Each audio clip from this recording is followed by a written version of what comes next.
الفل، صباح الهنا، صباح العسل، حبيب قلبي اللي بيشوف الفيديو ده بالليل مساء الفل عليك يا جميل، واللي بيشوف الفيديو ده الصبح صباح الفل عليك. وحشتوني جدا. معاكم مروه العزب، الفيسبوك بتاعي مروه العزب عربي ومروه العزب انجلش. بحبكم جدا، ربنا ما يحرمنا منكم يا رب العالمين. يا ريت يا جماعه لايك الفيديو ده ضروري، واللي مش مشترك اشترك وفعل الجرس.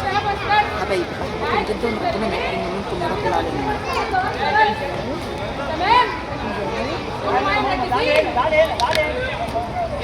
حبايب قلبي، حد من متابعيني شاب عنده 32 سنة يقول لي ربنا يقول لي صعايدة.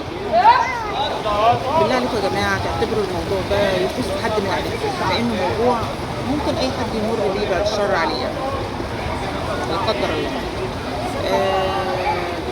بيقول لي مدام مروة أنا عندي 32 سنة، اتجوزت ومراتي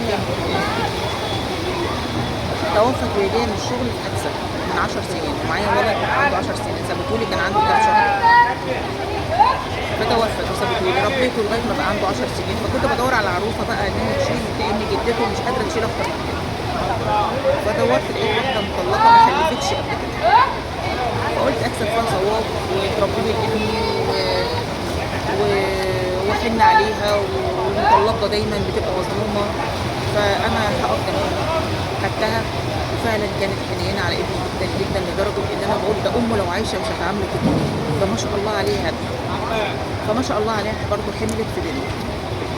بعد الحمل كده ب5 شهور وحمل في الشهر الخامس او السادس بدات تقسى قوي على الولد قوي، لدرجه ان هو لو ما حطلهاش نضوف في الغساله بتضربه بالقلم على قفاه، لدرجه ما نزلش ايدي اللي جبت طلبات من السوق، بيعذبه جدا جدا جدا. فالمهم بهدله بهدله بهدله يعني. المهم قال لها انت اتغيرت مع ابني ليه كده؟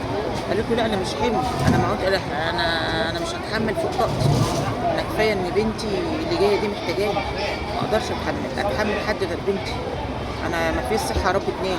وديته لجدته، هي حامل دلوقتي في الشهر السادس، انا مش عارفه اتصرف. اقول له يا جماعه ما ينفعش حد يطلق، ده جاي طفل يتيمه كمان مني، يعني هو طفل يتيم من الام، طفل كمان يتيم من الاب. هو دي جدته اللي عندها 70 سنه مش قادره تشيل عيال حد. بالله عليك تردوا عليا، اعمل ايه في الموضوع ده يا جماعه؟ بالله عليك تردوا عليا بما يرضي الله. يا ريت يا جماعه تعليقاتكم بما يرضي الله.